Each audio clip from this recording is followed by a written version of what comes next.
അവസാനത്തെ അതായത് ആറാമത്തെ ബ്ലോക്കിലെ മൂന്നാമത്തെ യൂണിറ്റ് ആയ പ്യൂരിറ്റനിസം എന്ന് പറഞ്ഞ യൂണിറ്റാണ് നമ്മൾ ഡിസ്കസ് ചെയ്യാൻ പോകുന്നത്. സോ ഹിസ്റ്ററിന്റെ ക്ലാസ് ഇത്രയും കേട്ട കുട്ടികൾക്കൊക്കെ മനസ്സിലായിട്ടുണ്ടാവും എന്താണ് പ്യൂരിറ്റനിസം. ഓക്കെ, ആരാണ് പ്യൂരിറ്റൻസ്, ഇതൊക്കെ നിങ്ങൾക്ക് മനസ്സിലായിട്ടുണ്ടാവും. ഓക്കെ, അതായത് പ്രൊട്ടസ്റ്റന്റ്സ് അതുപോലെ തന്നെ കാത്തലിക് അല്ലെ, രണ്ട് ഗ്രൂപ്പ് ഉണ്ട് ക്രിസ്ത്യാനിറ്റിയിൽ തന്നെ അല്ലെ. ഓക്കെ, അതിനെ തുടർന്ന് കൊണ്ടുവന്ന അതായത് എന്താ സിവിൽ വാർ, ഇതൊക്കെ നമ്മൾ എന്ത് ചെയ്തിട്ടുണ്ടായിരുന്നു, കഴിഞ്ഞ യൂണിറ്റിൽ നമ്മൾ ഡിസ്കസ് ചെയ്തിട്ടുണ്ടായിരുന്നു അല്ലെ. സോ കാണാത്ത ആ യൂണിറ്റുകളൊന്നും പഠിക്കാതെ അഥവാ ശ്രദ്ധിക്കാതെ കേൾക്കാതെ ഈ ക്ലാസ്സിലോട്ട് വരുന്ന കുട്ടികൾ ദയവേത് ആദ്യം ആ ഒരു വീഡിയോ എടുത്ത് കാണുക. ഓക്കെ, സോ നമുക്ക് നോക്കാം. ആദ്യം തന്നെ പ്യൂരിറ്റനിസം എന്നാണ് നമ്മുടെ യൂണിറ്റിന്റെ പേര്. സോ ആദ്യം തന്നെ നോക്കാം എന്താണ് പ്യൂരിറ്റനിസം. യഥാർത്ഥത്തിൽ പ്യൂരിറ്റനിസം എന്നുകൊണ്ട് ഉദ്ദേശിക്കുന്നത് എന്താണ്? അതായത് it is A religious movement. Okay, അതായത് മതപരമായ ഒരു നീക്കമാണ്.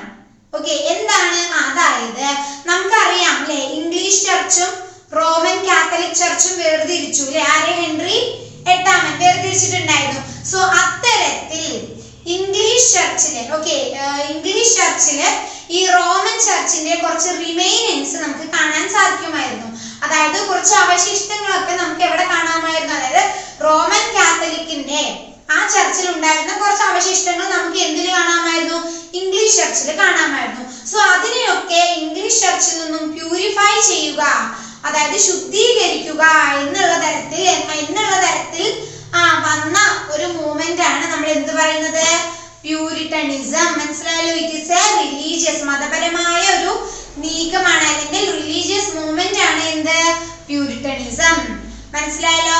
അപ്പൊ ചോദിക്കും എന്താ, എങ്ങനെയാണ് ഈ റോമൻ ചർച്ചും ഇംഗ്ലീഷ് ചർച്ചൊക്കെ ഇങ്ങനെ മാറിയത്?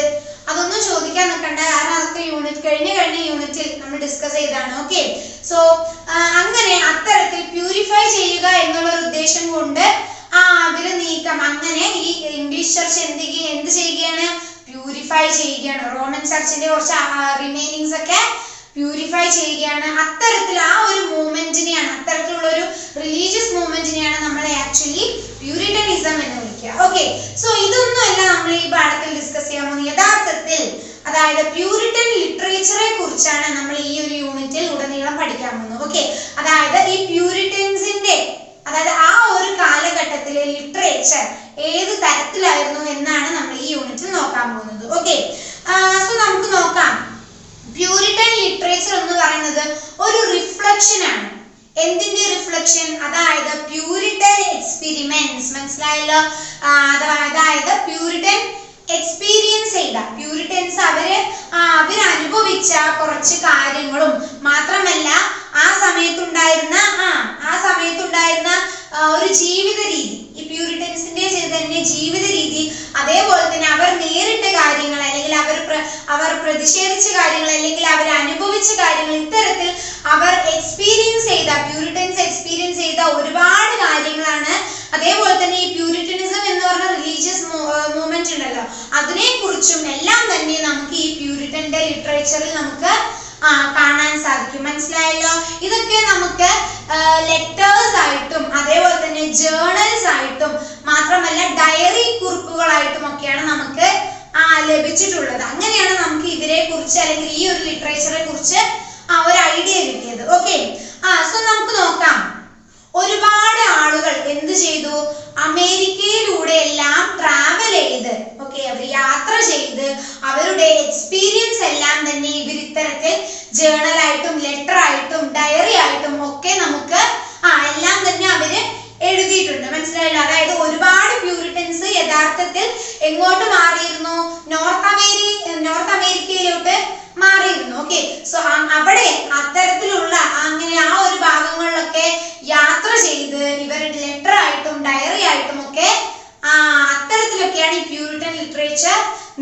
നിന്നിരുന്നത്. മനസ്സിലായല്ലോ? സോ നമുക്ക് നോക്കാം ഈ ഒരു ലിറ്ററേച്ചർ, പ്യൂരിറ്റൻ ലിറ്ററേച്ചർ ഒരു പ്രത്യേകത എന്ന് പറയുന്നത് ഇവര് സിംപ്ലിസിറ്റി, ലളിതമായ ഒരു ശൈലി അല്ലെങ്കിൽ ലളിതമായ ഒരു ജീവിതം ആണ് ആര് നയിച്ചിരുന്നത്? അതിനെ ആ ലളിതമായ ജീവിതത്തെ വിശ്വസിച്ചിരുന്ന ആൾക്കാരാണ് ആര്? പ്യൂരിറ്റൻസ് എന്ന് പറയുന്നത്. ഓക്കെ, മാത്രമല്ല ഇവരെ സംബന്ധിച്ചിടത്തോളം എഴുത്ത് അഥവാ റൈറ്റിംഗ് എന്ന് പറയുന്നത് എന്താണ്? ഒരു എന്റർടൈൻമെന്റ് അല്ല, പകരം ജീവിതത്തിന്റെ ഒരു ഭാഗം തന്നെ ആക്കി മാറ്റിയിരുന്നു എഴുത്തിനെ. മനസ്സിലായോ? സോ അത്രയും റൈറ്റിംഗ്സിന് അത്രയും ഇമ്പോർട്ടൻസ് ആയിരുന്നു ആര് കൊടുത്തത്? ഇവര് കൊടുത്തത്. മനസ്സിലായല്ലോ? ഇനി നമുക്ക് നോക്കാം ആരൊക്കെയാണ് ഈ ഒരു കാലഘട്ടത്തിലെ പ്രധാനപ്പെട്ട പോയറ്റ്സ്, ആരാണ് ഈ ഒരു കാലഘട്ടത്തിൽ പ്രധാനപ്പെട്ട എഴുത്തുകാര് എന്നൊക്കെയാണ് ഇനി നമ്മൾ ഡിസ്കസ് ചെയ്യാൻ പോകുന്നത്. ഓക്കെ, ഇവരുടെ കൂട്ടത്തിൽ നമുക്ക് ആദ്യമായി പറയാനുള്ളത് ജോൺ മിൽട്ടനെ കുറിച്ചാണ്. ഓക്കെ, അതായത് അദ്ദേഹം 1608 മുതൽ 1674 കാലഘട്ടം വരെ ജീവിച്ചിരുന്ന ഒരു കവിയാണ് ആര്? John Milton. അതായത് യഥാർത്ഥത്തിൽ ഇദ്ദേഹത്തിന് നമ്മുടെ ഇംഗ്ലീഷ് ലിറ്ററേച്ചറിൽ ഒരുപാട് മാറ്റങ്ങൾ കൊണ്ടുവരാൻ ഇദ്ദേഹത്തിന് സാധിച്ചിട്ടുണ്ട്. ഓക്കെ, സോ നമുക്ക് നോക്കാം ഇദ്ദേഹത്തെ യഥാർത്ഥത്തിൽ ഷേക്സ്പിയർ, വില്യം ഷേക്സ്പിയറിന് ശേഷം മോസ്റ്റ് പ്രൊമിനന്റ് അല്ലെങ്കിൽ അത്രയും വില്യം ഷേക്സ്പിയറിന് ശേഷം അത്രയും ഇമ്പോർട്ടൻസ് കൊടുത്തുകൊണ്ട് നമ്മൾ നോക്കുന്ന ഒരു വ്യക്തിയാണ് ആര്? John Milton. മനസ്സിലായല്ലോ? ഇദ്ദേഹം ഒരു ഹിസ്റ്റോറിയൻ ആണ്, അതേപോലെ തന്നെ ഒരു പോയറ്റ് ആണ്, മാത്രമല്ല ഒരു പാംപ്ലെറ്റർ, അതായത് ഒരു ലഘുലേഖകൻ. മനസ്സിലായല്ലോ? അതായത് അത്തരത്തിലുള്ള ലേഖനങ്ങൾ എഴുതുന്ന വ്യക്തിയാണ് നമ്മൾ ഇങ്ങനെ വിളിക്കുന്നത്. ഓക്കെ, സോ ഒരു ഹിസ്റ്റോറിയൻ ആണ്, ഒരു പോയറ്റ് ആണ്, അതേപോലെ തന്നെ ഇദ്ദേഹം ഒരു പാംപ്ലെറ്റർ കൂടിയാണ്. മനസ്സിലായല്ലോ? ഓക്കെ, സോ നമുക്ക് നോക്കാം ഇദ്ദേഹം ഒരുപാട് കോൺട്രിബ്യൂഷൻസ് ആണ് ഇംഗ്ലീഷ് ലിറ്ററേച്ചറിന് കൊടുത്തിട്ടുള്ളത്. അതിൽ ഏറ്റവും പ്രൊമിനന്റ് ആയിട്ട് അല്ലെങ്കിൽ എടുത്തു പറയത്തക്ക വിധം നമുക്ക് നോക്കാം 1667 ഇദ്ദേഹം രചിച്ച ദി പാരഡൈസ് ലോസ്റ്റ് എന്ന് പറഞ്ഞ ഒരു പുസ്തകമാണ്. ഓക്കെ, സോ ഈ പുസ്തകത്തിൽ ഡിഫൈൻ ചെയ്യുന്നത് എന്തിനെ കുറിച്ചാണ്? മനുഷ്യന്റെ ആദ്യത്തെ പാപത്തെ കുറിച്ചാണ് ഈ ഒരു പുസ്തകത്തിൽ ജോൺ മിൽട്ടൺ ഡിസ്ക്രൈബ് ചെയ്യുന്നത്. എന്താണ് മനുഷ്യന്റെ ആദ്യത്തെ പാപം? ഏതാണ്? അതായത് ആദം അല്ലെ, അതേപോലെ തന്നെ ഹവ്വ അല്ലെ, ഇവരൊക്കെ എന്ത് ചെയ്തു? സ്വർഗത്തിൽ ഉണ്ടായിരുന്നു അല്ലെ, ഏദൻ തോട്ടം അല്ലെ, അതേപോലെ തന്നെ എന്താ വിലക്കപ്പെട്ട കനി അത് പറിക്കുന്നു, കഴിക്കുന്നു, അങ്ങനെ സ്വർഗത്തിൽ നിന്നും ദൈവം പുറത്താക്കുന്നു അവരെ അല്ലെ, ഭൂമിയിലോട്ട് അയക്കുന്നു അല്ലെ. ഈ ഒരു കഥ ഇതാണ് യഥാർത്ഥത്തിൽ മനുഷ്യന്റെ ആദ്യത്തെ പാപമായിട്ട് കണക്കൂട്ടുന്നത്. സോ ഈ ഒരു കഥയാണ് ഇദ്ദേഹത്തിന്റെ പാരഡൈസ് ലോസ്റ്റിൽ നമുക്ക് കാണാൻ സാധിക്കുന്നത്. ഇത് കൂടാതെ ഇദ്ദേഹത്തിന്റെ പാരഡൈസ് റീഗെയിൻഡ് എന്ന് പറഞ്ഞ വർക്കും അതേപോലെ തന്നെ സാംസൺ അഗോനിസ്റ്റസ് എന്ന് പറഞ്ഞ വർക്കും എല്ലാം തന്നെ വളരെയേറെ പ്രൊമിനന്റ് ആയിട്ട് അഥവാ എവർഗ്രീൻ ആയി നിൽക്കുന്ന ഒരു കൂട്ടം വർക്കുകളാണ്. നമുക്ക് നോക്കാം. ഈ സാംസൺ അഗോനിസ്റ്റസ് എന്ന് പറഞ്ഞ ഇദ്ദേഹത്തിന്റെ വർക്ക് ഒരു ട്രാജഡി രൂപത്തിലാണ് ഇദ്ദേഹം എഴുതിയിരിക്കുന്നത്. ഒരു ട്രാജഡി മോഡലാണ് ഈ ഒരു വർക്കിന് ഇദ്ദേഹം കൊടുത്തിട്ടുള്ളത്. മനസ്സിലായല്ലോ? നമുക്ക് നോക്കാം. ഇദ്ദേഹം ഇതൊന്നും കൂടാതെ തന്നെ ഒരുപാടധികം വർക്കുകൾ ഇദ്ദേഹം ചെയ്തിട്ടുണ്ട്. നമുക്ക് നോക്കുമ്പോൾ ലൈസിഡേസ് എന്ന് പറഞ്ഞ ഒരു പോയം ഉണ്ട് അല്ലെ, അതായത് ആ പോയം മുഴുവനായിട്ടും നമുക്ക് മറ്റൊരു അത് ലിറ്ററേച്ചർ ബുക്കിൽ നമുക്ക് പഠിക്കാനുണ്ടെങ്കിൽ പോലും ഈ ലൈസിഡേസ് എന്ന് പറഞ്ഞ പോയം ഒരുപാട് അദ്ദേഹത്തിന് ഒരുപാട് പേര് നൽകി കൊടുത്ത ഒരു കവിതയാണ്. ഓക്കെ, സോ ഇത്തരത്തിൽ ഒരുപാട് വർക്ക്സുകൾ ഇദ്ദേഹം ചെയ്തിട്ടുണ്ട്. അതിലെ വളരെ ചെറിയ അല്ലെങ്കിൽ അത്രയും ഇമ്പോർട്ടന്റ് ആയ കുറച്ച് വർക്ക്സുകൾ മാത്രമേ നമ്മളിപ്പോ പഠിക്കുന്നുള്ളൂ. നോക്കാം. മാത്രമല്ല സിവിൽ വാറിന്റെ ഇതൊന്നും കൂടാതെ സിവിൽ വാറിന്റെ സമയമായപ്പോഴേക്കും ഇദ്ദേഹം എന്ത് ചെയ്തു? ഇദ്ദേഹത്തിന്റെ വർക്കിൽ അതായത് ഇദ്ദേഹത്തിന്റെ എഴുത്തിൽ ഇദ്ദേഹം എന്ത് ഇൻക്ലൂഡ് ചെയ്തു? ഒരു ഫിലോസഫിക്കൽ ടച്ച്. ഒരു ഫിലോസഫിക്കൽ ടച്ച് കൂടി ഇദ്ദേഹത്തിന്റെ പുസ്തകങ്ങളിൽ ഉൾപ്പെടുത്തിയിരുന്നു. മനസ്സിലായല്ലോ? സോ ഇത്തരത്തിൽ വളരെ വളരെ വലിയ കോൺട്രിബ്യൂഷൻ ആണ് ജോൺ മിൽട്ടൺ ഈ ഇംഗ്ലീഷ് ലിറ്ററേച്ചറിന് കൊടുത്തത്. മനസ്സിലായല്ലോ? സോ നമുക്ക് ഇനി അടുത്ത ഒരു വ്യക്തിയെ കുറിച്ച് നോക്കാം. നമുക്ക് എല്ലാവർക്കും അറിയാം, അതായത് ജോൺ ഡ്രൈഡൻ. അതായത് 1631 കാലഘട്ടം മുതൽ 1700 കാലഘട്ടം വരെ ജീവിച്ചിരുന്ന ഒരു കവിയാണ് ആര്? ജോൺ ഡ്രൈഡൻ എന്ന് പറയുന്നത്. ഇദ്ദേഹം ഒരു ഇംഗ്ലീഷ് പോയറ്റ് ആണ്, ഒരു ഇംഗ്ലീഷ് കവിയാണ്, അതേപോലെ തന്നെ ഇദ്ദേഹം ഒരു ഡ്രാമാറ്റിസ്റ്റ് ആണ്, മാത്രമല്ല ഇദ്ദേഹം ഒരു ട്രാൻസ്ലേറ്റർ കൂടിയാണ്. മനസ്സിലായല്ലോ? സോ ഇത്തരത്തിലാണ് ഈ ഒരു തീമുകളിലൂടെയാണ് ജോൺ ഡ്രൈഡൻ ഇംഗ്ലീഷ് ലിറ്ററേച്ചറിന് കോൺട്രിബ്യൂട്ട് ചെയ്തത്. മനസ്സിലായല്ലോ. സോ നമുക്ക് നോക്കാം, ഇദ്ദേഹത്തിന്റെ കോൺട്രിബ്യൂഷൻ വളരെ വളരെ വലുതായിരുന്നു. അതുകൊണ്ട് തന്നെ ഇദ്ദേഹം ജീവിച്ചു പോന്ന അല്ലെങ്കിൽ ഇദ്ദേഹം ലിറ്ററേച്ചറിൽ ഇംഗ്ലീഷ് ലിറ്ററേച്ചറിൽ തിളങ്ങി നിന്ന ആ ഒരു കാലഘട്ടത്തെ നമ്മൾ എന്ത് വിളിക്കുന്നു? ഏജ് ഓഫ് ഡ്രൈഡൻ എന്ന് വിളിക്കുന്നു അല്ലെ. ജോൺ ഡ്രൈഡൻ എന്നുള്ള അദ്ദേഹത്തിന്റെ പേര് തന്നെ ആ ഒരു കാലഘട്ടത്തിന് ഇംഗ്ലീഷ് ലിറ്ററേച്ചർ കൊടുക്കുകയാണ് അല്ലെ. ഏജ് ഓഫ് ഡ്രൈഡൻ അല്ലെ. ഡ്രൈഡന്റെ കാലഘട്ടം എന്ന് അങ്ങനെ തന്നെ അദ്ദേഹത്തിന്റെ ആ കാലഘട്ടത്തെ പേരിട്ട് വിളിക്കുകയാണ്. മനസ്സിലായല്ലോ. സോ അത്രയും ഇമ്പോർട്ടന്റ് ആയിട്ടുള്ള കോൺട്രിബ്യൂഷൻ ആണ് ജോൺ ഡ്രൈഡൻ ഇംഗ്ലീഷ് ലിറ്ററേച്ചറിന് സമ്മാനിച്ചിട്ടുള്ളത്. ഓക്കെ. സോ നമുക്ക് നോക്കാം, സിവിൽ വാർ തുടങ്ങുമ്പോൾ ഇദ്ദേഹത്തിന് വെറും 11 വയസ്സാണ് ഉണ്ടായിരുന്നത്. മനസ്സിലായല്ലോ. മാത്രമല്ല ഇദ്ദേഹം വെസ്റ്റ്മിൻസ്റ്റർ സ്കൂളിലാണ് ഇദ്ദേഹം എഡ്യൂക്കേറ്റ് ചെയ്തത്. അങ്ങനെ ഇദ്ദേഹം ട്രിനിറ്റി കോളേജ്, അതായത് കേംബ്രിഡ്ജിലെ ട്രിനിറ്റി കോളേജിൽ നിന്നും ഇദ്ദേഹം പഠനം പൂർത്തിയാക്കുകയാണ് ഇദ്ദേഹം ചെയ്തത്. മനസ്സിലായല്ലോ. സോ ഇങ്ങനെയാണ് ഇദ്ദേഹത്തിന്റെ ജീവിതം, അല്ലെങ്കിൽ ഇത്തരത്തിലാണ് ഇദ്ദേഹം ജീവിച്ചു പോകുന്നത്.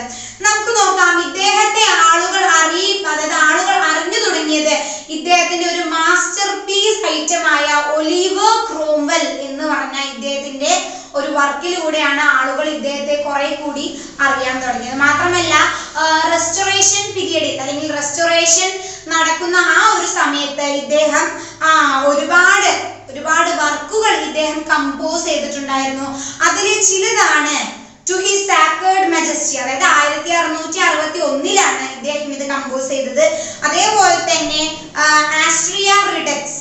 മാത്രമല്ല ഇദ്ദേഹത്തിന്റെ ദ ലോങ്സ്റ്റ് പോയം, ഇദ്ദേഹം എഴുതിയതിൽ വെച്ച് തന്നെ ഏറ്റവും നീണ്ടു കിടക്കുന്ന ഒരു കവിതയാണ് ഏത്? ആനസ് മിറാബിലിസ്. അതായത് 1667 കാലഘട്ടത്തിൽ തന്നെ ഇദ്ദേഹം എഴുതിയ ദ ലോങ്സ്റ്റ് പോയം ആണ് ഇപ്പൊ ഞാൻ പറഞ്ഞത്. ഓക്കെ. ഇതൊന്നും കൂടാതെ തന്നെ ഇദ്ദേഹത്തിന്റെ ഞാൻ പറഞ്ഞിരുന്നല്ലോ അദ്ദേഹം ഒരു ഡ്രാമാറ്റിസ്റ്റ് ആണെന്ന്.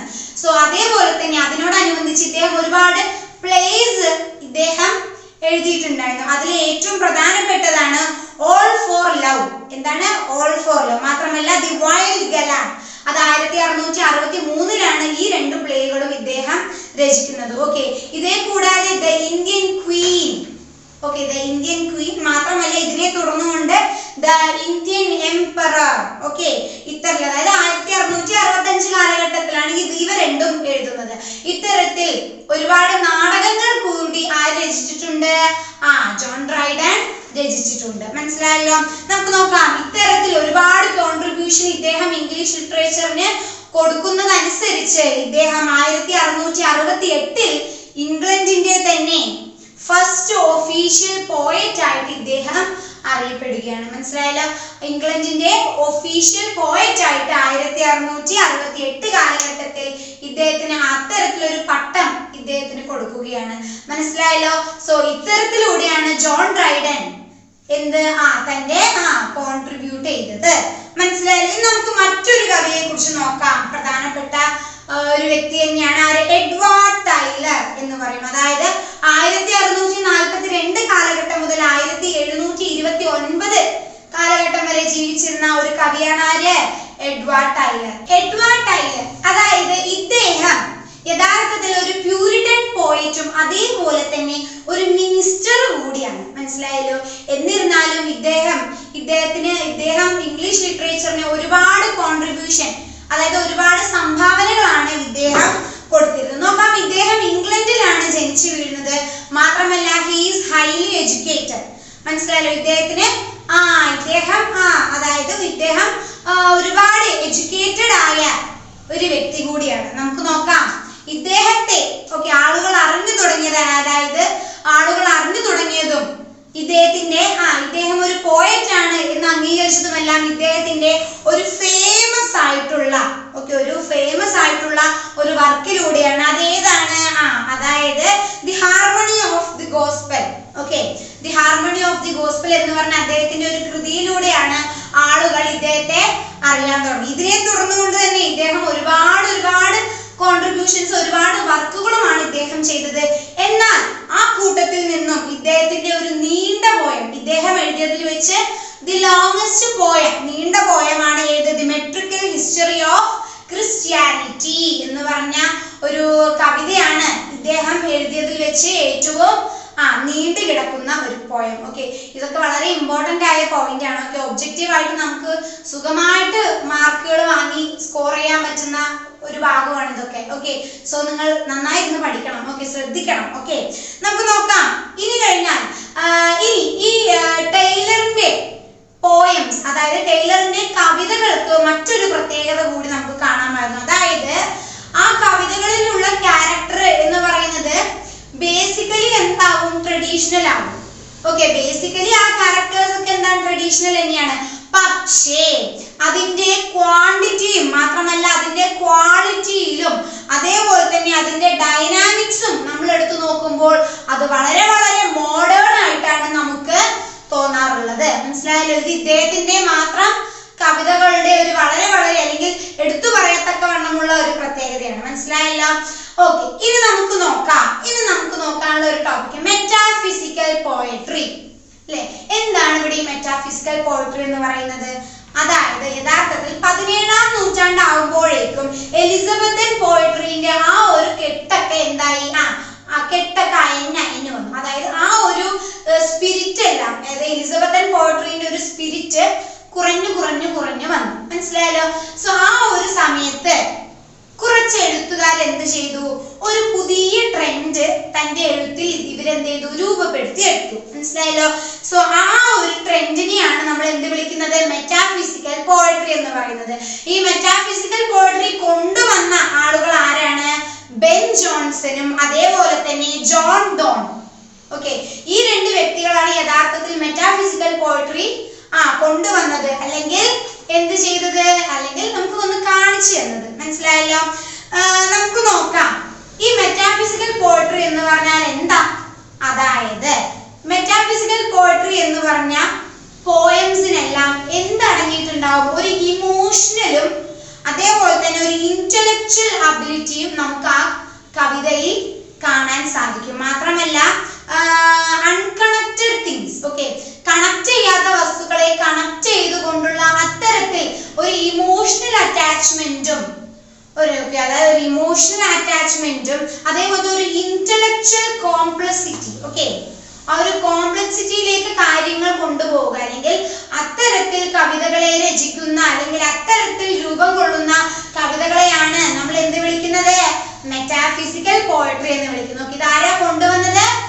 ജോൺ ഡോണും അതേപോലെ തന്നെ ബെൻ ജോൺസണും. ഓക്കെ, സോ നമുക്കിനി നോക്കാം ഈ മെറ്റാഫിസിക്കൽ പോയറ്റ് എന്ന് നമ്മൾ പറയപ്പെടുന്ന ജോൺ ഡോണിനെ കുറിച്ച് തന്നെ നമുക്കിനി അടുത്തത് പഠിക്കാം. ഇദ്ദേഹം 1572 കാലഘട്ടം മുതൽ 1631 കാലഘട്ടം വരെ ജീവിച്ചിരുന്ന ഒരു മെറ്റാഫിസിക്കൽ പോയറ്റ് ആണ്. ആര്? John Donne. ഇദ്ദേഹമാണ്, അതായത് ജോൺ ഡോൺ, ഇദ്ദേഹമാണ് മെറ്റാഫിസിക്കൽ പോയട്രിയെ ഇൻട്രൊഡ്യൂസ് ചെയ്തത്, അല്ലെങ്കിൽ മെറ്റാഫിസിക്കൽ പോയട്രിന്റെ ഫൗണ്ടർ എന്നറിയപ്പെടുന്നത് ആരെയാണ്?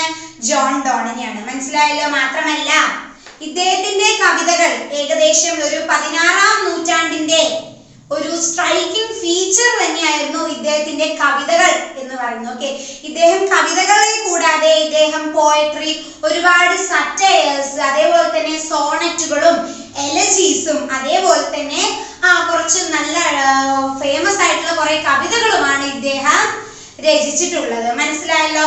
നമുക്ക് നോക്കാം. ഇദ്ദേഹത്തിന്റെ കവിതകളെ യഥാർത്ഥത്തിൽ 3 ഡിവിഷൻ ആയിട്ടാണ് തിരിക്കുന്നത്. അതിലൊന്ന് അമോറസ് പോയട്രി, മറ്റൊന്ന് റിലീജിയസ് പോയട്രി ആൻഡ് സാട്രിക്കൽ പോയട്രി. ഇത്തരത്തിൽ ഇദ്ദേഹത്തിന്റെ പോയംസിനെ മൂന്ന് തരത്തിലാണ് എന്ത് ചെയ്തിട്ടുള്ളത്? ക്ലാസിഫൈ ചെയ്തിട്ടുള്ളത്. മനസ്സിലായല്ലോ? നോക്കാം. ഇദ്ദേഹത്തിന്റെ പോയംസത്തിന്, അതായത് ഇദ്ദേഹത്തിന്റെ കവിതകൾക്ക് വളരെ വലിയ പ്രത്യേകതകൾ ഉണ്ട് എന്നാണ് അവകാശപ്പെടുന്നത്. അതുകൊണ്ട് തന്നെയാണ് 16-ാം നൂറ്റാണ്ടിന്റെ ഒരു സ്ട്രൈക്കിംഗ് ഫീച്ചർ ആയിട്ട് എന്ത് മാറിയത്? ഇദ്ദേഹത്തിന്റെ കവിതകൾ മാറിയത്. മനസ്സിലായല്ലോ? നമുക്ക് നോക്കാം. ഞാൻ പറഞ്ഞിരുന്നു നേരത്തെ ഇദ്ദേഹത്തിന്റെ കവിതകൾ 3 തരംതിരിച്ചിട്ടുണ്ട് അല്ലെ? അതിനെ തുടർന്നുകൊണ്ട് തന്നെ ഇദ്ദേഹത്തിന്റെ എല്ലാ കവിതകളിലും ഒരേപോലെ നമുക്ക് കാണാൻ പറ്റുന്ന ഒരു പ്രത്യേകത എന്ന് പറയുന്നത് ഇദ്ദേഹത്തിന്റെ ലാംഗ്വേജ്, ഇദ്ദേഹം ഉപയോഗിക്കുന്ന ഭാഷ വളരെ ഡയറക്റ്റ് ആയിട്ടുള്ളതാണ്. മനസ്സിലായല്ലോ? അതായത് ഇദ്ദേഹം കാര്യങ്ങളൊക്കെ സ്ട്രെയിറ്റ് ഫോർവേഡ്, വളരെ ഡയറക്റ്റ് ആയിട്ടാണ് ഇദ്ദേഹത്തിന്റെ ലാംഗ്വേജ് ഉപയോഗിക്കുന്നത്. ഏറെക്കുറെ ആ ഒരു 16-ാം നൂറ്റാണ്ടിന്റെ കാലഘട്ടത്ത് മറ്റൊരു കവികളും കൂടി ഇത്തരത്തിൽ എന്ത് ചെയ്തിട്ടില്ല, എഴുത്തുകൾ എഴുതിയിട്ടില്ല, പോയംസ് എഴുതിയിട്ടില്ല. ഓക്കെ, സോ ഇതാണ് ഇദ്ദേഹത്തിന്റെ പോയംസിന്റെ പ്രത്യേകതകൾ. ഇത്തരത്തിലാണ് ജോൺ ഡോണിനെ നമ്മൾ എന്ത് വിളിക്കുന്നത്, മെറ്റാഫിസിക്കൽ പോയട്രിയുടെ ഫൗണ്ടർ ആയിട്ടാണ് നമ്മൾ ഇദ്ദേഹത്തെ കണക്കാക്കുന്നത്. മനസ്സിലായല്ലോ. സോ നമുക്കിനി നോക്കാം മറ്റൊരു പോയറ്റ് അല്ലെങ്കിൽ മറ്റൊരു കവിയെ കുറിച്ച് നമുക്ക് നോക്കാം. അദ്ദേഹമാണ് ജോർജ് ഹെർബർട്ട്. ഓക്കെ, നോക്കാം. 1593 മുതൽ 1633 കാലഘട്ടം വരെയാണ് ഇദ്ദേഹത്തിന്റെ കാലഘട്ടം, അല്ലെങ്കിൽ ഇദ്ദേഹം ജീവിച്ചു പോകുന്ന കാലഘട്ടം.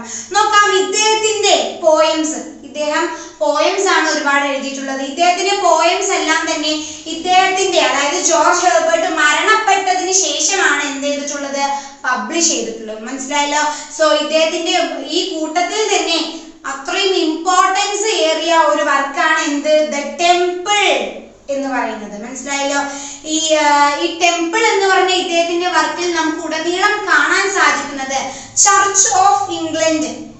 ഓക്കെ, ചർച്ച് ഓഫ് ഇംഗ്ലണ്ടുമായിട്ട് തനിക്കുള്ള കണക്ഷൻ അഥവാ അറ്റാച്ച്മെന്റ്, അത്തരത്തിലുള്ള ഒരു തീമാണ് ഇദ്ദേഹത്തിന്റെ ദി ടെമ്പിൾ എന്ന് പറഞ്ഞ വർക്കിൽ നമുക്ക് കാണാൻ സാധിക്കുന്നത്. മനസ്സിലായല്ലോ. മാത്രമല്ല ഇദ്ദേഹത്തിന്റെ ലാംഗ്വേജ് എന്ന് പറഞ്ഞത് വളരെ ഹോണസ്റ്റി ആയിട്ടുള്ള, ഓക്കെ, അതായത് മാത്രമല്ല ഹോംലി ആയിട്ടുള്ള അല്ലെങ്കിൽ സിമ്പിൾ ആയിട്ടുള്ള ഭാഷയാണ് ഇദ്ദേഹം തന്റെ കവിതകളിലൊക്കെ ഉപയോഗിച്ചിട്ടുള്ളത്. മനസ്സിലായല്ലോ. മാത്രമല്ല ഇദ്ദേഹം 2 തരത്തിലുള്ള പോയം, അതായത് ഡോക്ട്രിൻ പോയംസും അതേപോലെ തന്നെ പേഴ്സണൽ പോയംസും രണ്ടും എഴുതിയിരുന്ന ഒരു കവിയായിരുന്നു ആര്, ജോർജ് ഹെർബർട്ട്. മനസ്സിലായല്ലോ. നമുക്കിനി നോക്കാം അടുത്ത ഒരു പ്രൊമിനന്റ് ആയിട്ടുള്ള ഒരു മെറ്റാഫിസിക്കൽ പോയട്രിയെ കുറിച്ച്, അതായത് മെറ്റാഫിസിക്കൽ പോയം എഴുതുന്ന ഒരു കവിയെ കുറിച്ചാണ് നമ്മൾ നോക്കാൻ പോകുന്നത്. Andrew Marvell. ആരാണ്? Andrew Marvell. അതായത് 1621 കാലഘട്ടം മുതൽ 1678 കാലഘട്ടം വരെ ജീവിച്ച ഒരു കവിയാണ് ആര്, ആൻഡ്രൂ മാർവെൽ എന്ന് പറയുന്നത്. ഞാൻ നേരത്തെ പറഞ്ഞതുപോലെ തന്നെ ഇദ്ദേഹം, അതായത് ആൻഡ്രൂ മാർവെൽ ഒരു ബെസ്റ്റ് മെറ്റാഫിസിക്കൽ പോയറ്റ് ആയിരുന്നു. അദ്ദേഹത്തിന്റെ കാലഘട്ടത്തിൽ വെച്ച് തന്നെ ബെസ്റ്റ് ആയിട്ടുള്ള ഒരു മെറ്റാഫിസിക്കൽ പോയറ്റ് ആയിരുന്നു ആര്, ആൻഡ്രൂ മാർവെൽ. മാത്രമല്ല ഇദ്ദേഹം ഒരു പൊളിറ്റിക്കലി മോട്ടിവേറ്റഡ് ആയിട്ടുള്ള ഒരു പോയറ്റ് ആണ്. മനസ്സിലായല്ലോ. അത്തരത്തിലുള്ള മോട്ടിവേഷൻ ഉൾക്കൊണ്ട ഒരു കവിയാണ് ആര്, ആൻഡ്രൂ മാർവെൽ. മാത്രമല്ല ഇദ്ദേഹം കോമൺവെൽത്ത് എന്ന് പറഞ്ഞ സിസ്റ്റത്തിന് എതിരായിട്ടുള്ള ഒരു വ്യക്തിയായിരുന്നു. അതുകൊണ്ട് തന്നെ ഇദ്ദേഹത്തിന്റെ വർക്കിലൊക്കെ അത്തരത്തിലുള്ള ഒരു പൊളിറ്റിക്കൽ പ്രഷർ നമുക്ക് അവരുടെ വർക്കുകളിൽ കാണാൻ സാധിക്കും. നോക്കാം, എന്താണ് ഈ കോമൺവെൽത്ത് സിസ്റ്റം മിസ് എന്ന് ചോദിച്ചാല്, കോമൺവെൽത്ത് എന്താണ് എന്നൊക്കെ നമ്മൾ കഴിഞ്ഞ യൂണിറ്റിൽ ഡിസ്കസ് ചെയ്തതാണ്. ഓക്കെ, ഇപ്പൊ നമ്മൾ ഓരോ ക്ലാസ്സിലും എടുക്കുന്ന ഓരോ ടേംസും ഒരിക്കലും നിങ്ങൾക്ക് പുതുമയേറിയതല്ല. അതായത് തീർച്ചയായിട്ടും ബ്രിട്ടീഷ് ഹിസ്റ്ററിയുടെ ക്ലാസ്സുകൾ എന്ന് പറയുന്നത് എന്താണ്, ഓരോ ലെസണുമായിട്ട് കണക്ട് ചെയ്ത് പോകുന്നത്. സോ ആദ്യത്തെ ലെസൺ മുതൽ നിങ്ങൾ വൃത്തിക്ക് അങ്ങോട്ട് പഠിച്ച് മനസ്സിലാക്കി വന്നാൽ മാത്രമേ ബ്രിട്ടീഷ് ഹിസ്റ്ററിയുടെ ക്ലാസ്സുകൾ നിങ്ങൾക്ക് പൂർണ്ണമായിട്ട് മനസ്സിലാവും. അല്ലെങ്കിൽ നിങ്ങൾക്ക് ഭയങ്കര കൺഫ്യൂഷനാണ്. കാരണം ഒരേ പേരുള്ള പല രാജാക്കന്മാരെ കുറിച്ചാണ് നമ്മൾ പഠിക്കുന്നത്. മനസ്സിലായല്ലോ. സോ മൊത്തത്തിൽ അല്ലെങ്കിൽ മുഴുവനായിട്ട് നമുക്ക് കൺഫ്യൂസ് ആവാനുള്ള ചാൻസ് 100% കൂടുതലാണ്. ഓക്കെ, സോ ഇതൊക്കെ നിങ്ങൾ നോക്കുന്നതിന് മുൻപ് എന്ത് ചെയ്യുക, ഇതിന് മുൻപുള്ള യൂണിറ്റുകളൊക്കെ റെഫർ ചെയ്ത് വരിക. ഓക്കെ, കോമൺവെൽത്ത് എന്താണ് എന്നറിയാത്തവർ എന്ത് ചെയ്യുക, ആ ക്ലാസ് പോയി ആദ്യം കാണുക. ഓക്കെ, സോ ഇത്തരത്തിൽ കോമൺവെൽത്ത് സിസ്റ്റത്തിന് എതിരായിരുന്നു ആര്, ആൻഡ്രൂ മാർവെൽ. ഓക്കെ, അതേപോലെ തന്നെ അദ്ദേഹത്തിന്റെ പോയംസിലും ഇത്തരത്തിലുള്ള ഒരു പൊളിറ്റിക്കൽ പ്രഷർ നമുക്ക് കാണാൻ സാധ്യമാണ്. ഓക്കെ, നമുക്ക് നോക്കാം ഇനി ഇദ്ദേഹത്തിന്റെ കുറച്ച് പ്രധാനപ്പെട്ട വർക്ക്സുകളാണ് നമ്മൾ നോക്കാൻ പോകുന്നത്. An Horatian Ode upon Cromwell's return from Ireland. 1650 ഇദ്ദേഹം ഈ വർക്ക് പൂർത്തിയാക്കുന്നത്. മാത്രമല്ല ദി ഫസ്റ്റ് ആനിവേഴ്സറി 1655 ഇദ്ദേഹം ഇത് രചിക്കുന്നത്. മാത്രമല്ല 1659 രചിക്കുന്ന മറ്റൊരു വർക്കാണ് on the death. Okay, on the death. ഇത് മൂന്നുമാണ് ഇദ്ദേഹത്തിന്റെ ഒരു പ്രധാനപ്പെട്ട വർക്ക്സിൽ നമ്മൾ കണക്ക് കൂട്ടിയിട്ടുള്ളത്. ഓക്കെ, ഇത് കൂടാതെ മറ്റുള്ള രീതിക്കും ഒരുപാട് വർക്ക്സുകൾ ഇദ്ദേഹം കോൺട്രിബ്യൂട്ട് ചെയ്തിട്ടുണ്ടെങ്കിലും ഇവയാണ് ഏറ്റവും പ്രധാനമായിട്ട് അല്ലെങ്കിൽ എവർഗ്രീൻ ആയിട്ടുള്ള വർക്ക്സുകളായിട്ട് നമ്മൾ പ്രിഫർ ചെയ്യുന്നത്. ഓക്കെ, സോ ഇത്രയേ ഉള്ളൂ ഈ ഒരു യൂണിറ്റിൽ. ഈ ഒരു യൂണിറ്റ് കംപ്ലീറ്റ് ആവുകയാണ്. ഇപ്പൊ ഞാൻ പറഞ്ഞ ഓരോ കവികളും ആ കവികൾക്ക് ലിറ്ററേച്ചറിലുള്ള പ്രാധാന്യവും അതേപോലെ തന്നെ മെറ്റാഫിസിക്കൽ പോയട്രിയും എന്താണ് ഏതാണ് എന്നൊക്കെ നമ്മൾ എന്ത് ചെയ്തു വളരെ വിശദമായി തന്നെ ഡിസ്കസ് ചെയ്തു. ഇവരൊക്കെ ആരാണ്?